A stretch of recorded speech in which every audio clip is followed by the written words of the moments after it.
Hey everybody, this is a review of Neither Capitalism Nor Socialism, Theories of Bureaucratic Collectivism, edited by E. Haberkern and Arthur Lippow. The review is by Samuel Farber. I'm getting this from the International Socialist Review website. I'm not sure if I'm not seeing where this is published. The book was originally published in 2008. Um, anyway, here we go. The view that socialism, quote, inevitably follows capitalism has a natural instead of willed, as a natural instead of a willed historical event derives from an old mechanical Marxist current that drew its principal strength from various social democratic and Stalinist sources. Against this view, many revolutionary socialists took their cue from Marx's notion that the decay and crises of capitalism can bring about the mutual ruin of the contending classes, and pointed to barbarism as a possible post-capitalist alternative. As chilling as the prospect of barbarism is, it has remained under-theorized in the Marxist tradition, perhaps because of the understandable inclination to concentrate on the road to power and victory rather than to cataclysmic defeat and powerlessness. The book, Neither Capitalism Nor Socialism, contains a useful collection of essays about one post-capitalist social system, the Soviet Union, which represented a new form of class society and a very serious defeat for the working class and the working class's allies, but not quite barbarism. But was not quite barbarism. After the end of the 1920s, Stalin unleashed a massive terror campaign, killing millions of people, including most of the old Bolshevik leaders of the October Revolution of 1917, and consolidated a bureaucratic totalitarian system. Stalin's rule was also marked by a nationalist and imperialist great power policy culminating in the late 1930s in the Soviet invasion of Finland and the Hitler-Stalin Pact, which divided Poland into zones controlled by the Germans and the Russians. Leon Trotsky, an exiled leader of the October Revolution, had already chronicled the shift in Russia's course under Stalin. The disastrous events of the late 1930s, however, confronted Trotskyism with new questions about how to analyze the USSR. Should the USSR be defended as a still progressive but, quote, degenerated worker state, unquote, or had the USSR become a new form of class society that could no longer be supported by the international workers' movement and its allies? While vigorously denouncing the Stalinist policies, Trotsky continued to defend the, quote, degenerated workers' state, end quote, analysis that Trotsky had developed earlier in the 30s, although he began to consider the possibility that the USSR could eventually become, under certain historical conditions, a class society. Two dissident leaders of American Trotskyism, Joseph Carter and Max Shachtman, broke with Trotsky on this critical issue. Well, we should include James Burnham at this point as well. The two developed somewhat different versions of a theory of bureaucratic collectivism, which saw the USSR as a new form of class society. About a decade later, Tony Cliff also departed from Trotskyist orthodoxy and concluded that the USSR had become a new form of class society, which Cliff called, quote, bureaucratic state capitalism. While these sister theories were united in their joint, quote, neither Washington nor Moscow, unquote, political stance, which followed from their common view of Russia as a class society in which there was exploitation, they differed in other respects. Bureaucratic collectivist theory emphasized private property and the means of production as a defining characteristic of capitalism, and thus made a central point about private property's absence in the USSR. In addition, theorists of bureaucratic collectivism argue that the Soviet Union had eliminated the law of value, which connects market prices to labor time in its own national economy.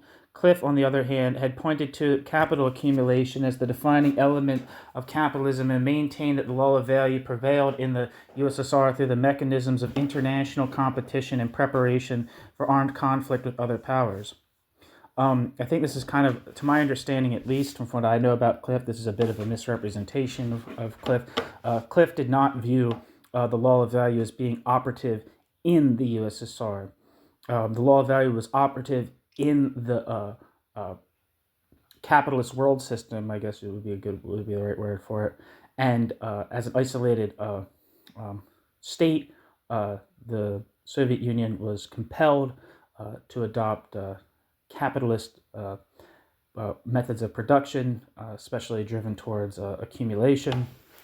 And this competition did not even really take the form of economic competition, but straight up military competition. So in order to accumulate maximally, in order to compete effectively militarily with a hostile world environment, it compelled them to adopt capitalistic methods of production, including a very hierarchical division of labor and so forth.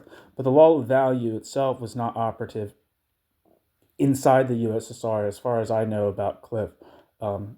Cliff, for instance, did not think that even though there was wage labor in the USSR, there was no such thing as labor power was not a commodity in the USSR, for instance.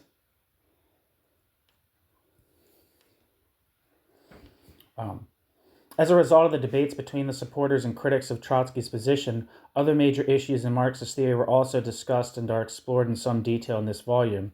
Among these are the questions of whether state property is necessarily progressive and whether society can be considered a worker state when the working class and the working class's allies are deprived of democratic rights, let alone their power to control society. Both sides in the debate, orthodox and dissident Trotskyists, agreed on a key issue. Stalin had led a counter-revolution against the nature and goals of the original Bolshevik revolution.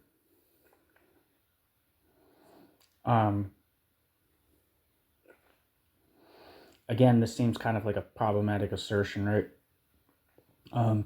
To my understanding, the orthodox Trotskyists believed that Stalin had betrayed the revolution but had not overthrown it.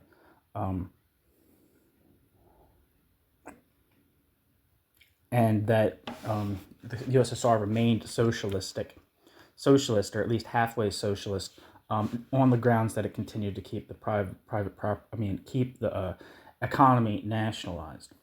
In order for the Stalin to authentically launched a counter-revolution from an orthodox Trotskyist perspective, which adhered to the degenerated worker state thesis,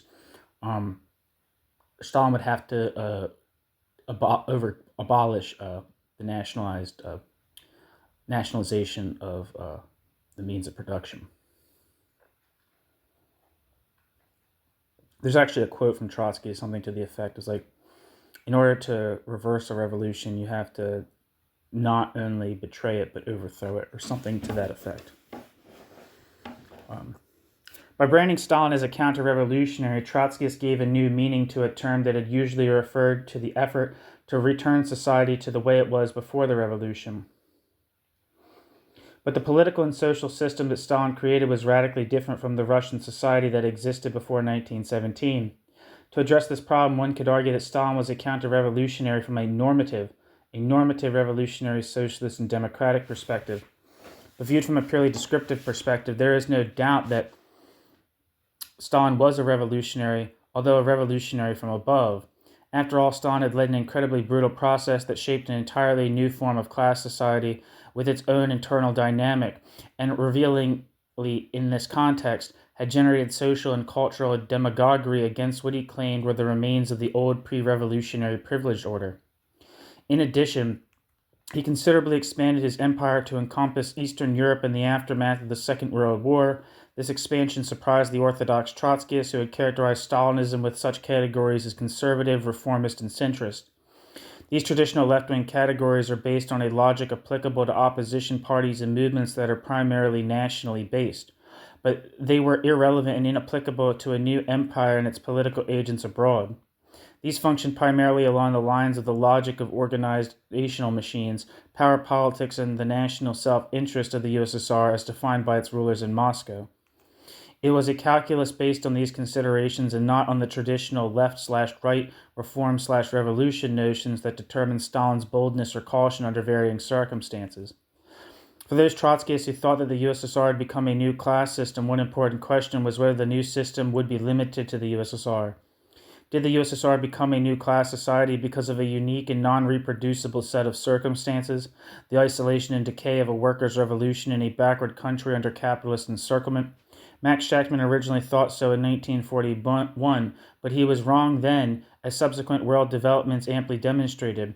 Not only did the USSR expand its power to Eastern Europe in the post-war period, but successful revolutions in China, Vietnam, Cuba, and other countries replicated the Soviet model, albeit with national variations.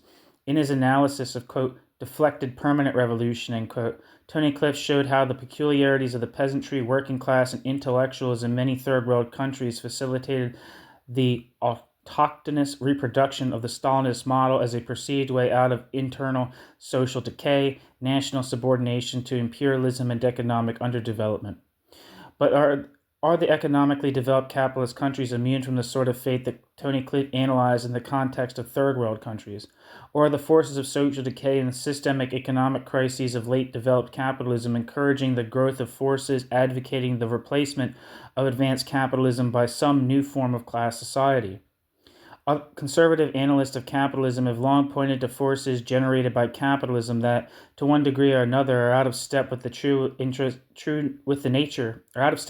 and interest of the system. This is the case, for example, of Daniel Bell in his discussion of the, quote, cultural contradictions of capitalism, end quote. The influential economist Joseph Schumpeter in Capitalism, Socialism, and Democracy went much further and saw intellectuals as fatally undermining the system and bringing about something that he called, quote, socialism.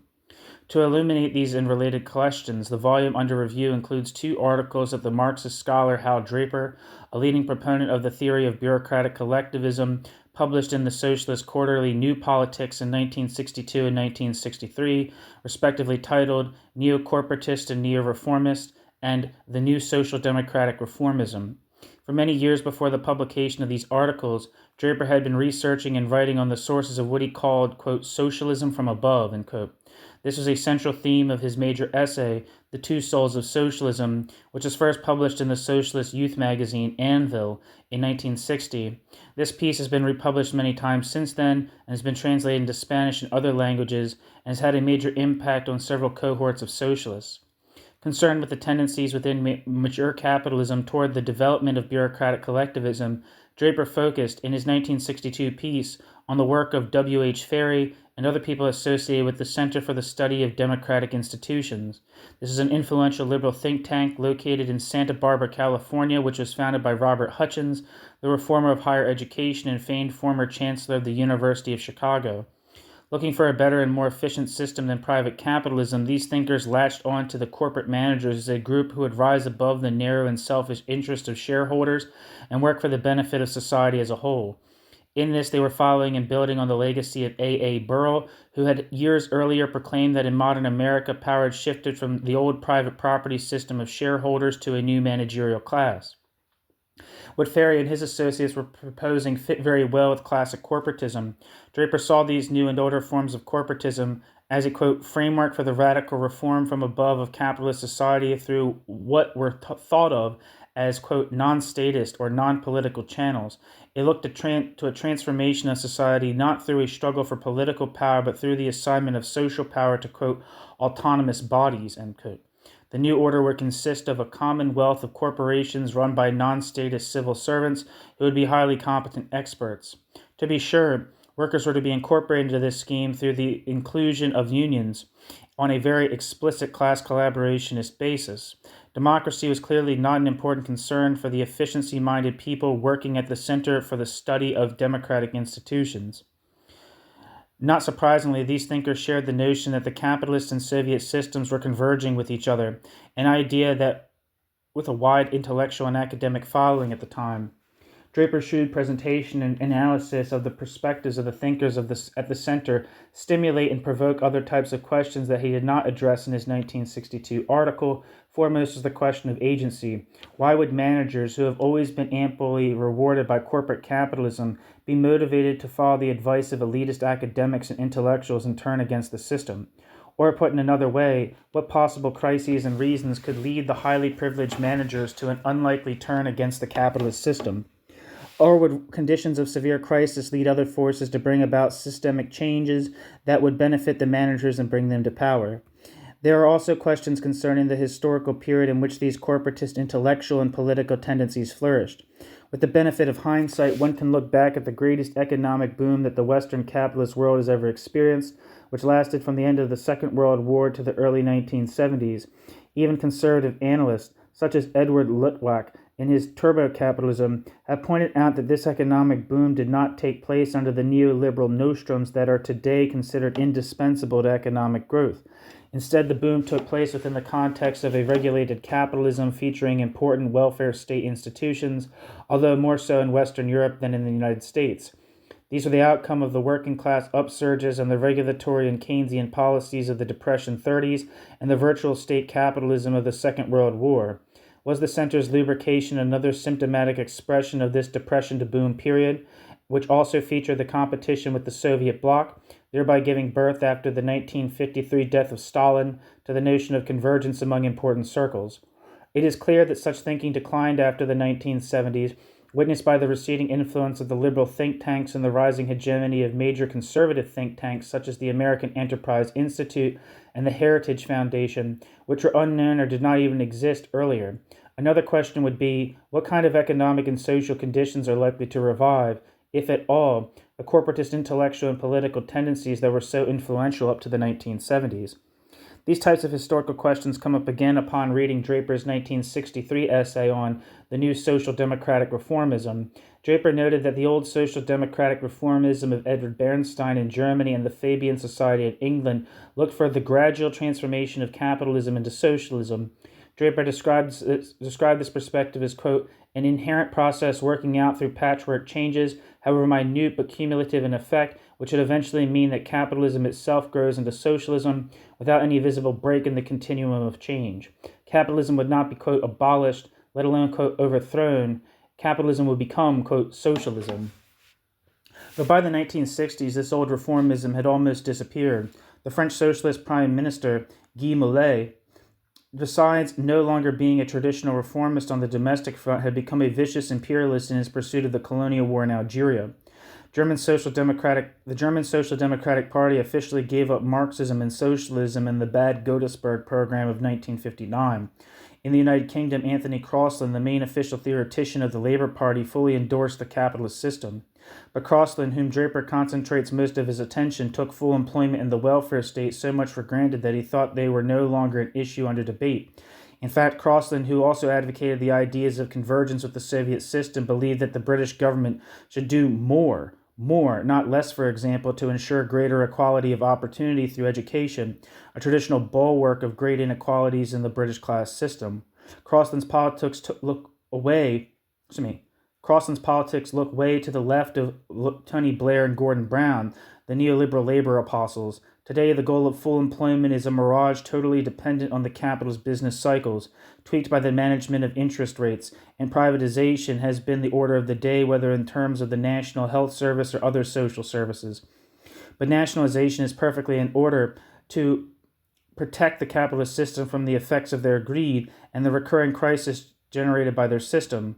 Gordon Brown is even pushing for an extension of the number of days that people can be incarcerated under the so-called anti-terrorist legislation, against the objections of liberals and even Tories who are to his left on this and other questions.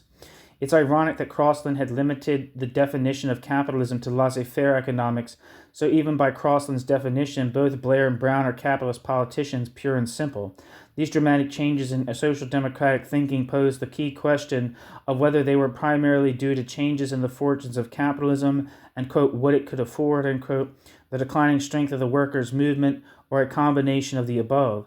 If you liked and were influenced by Draper's The Two Souls of Socialism, you should read this volume. It is part of the essential memory for anybody who is trying to understand today's world while maintaining the banner of socialism from below under difficult and adverse circumstances. It's the end of the piece. Thanks for listening.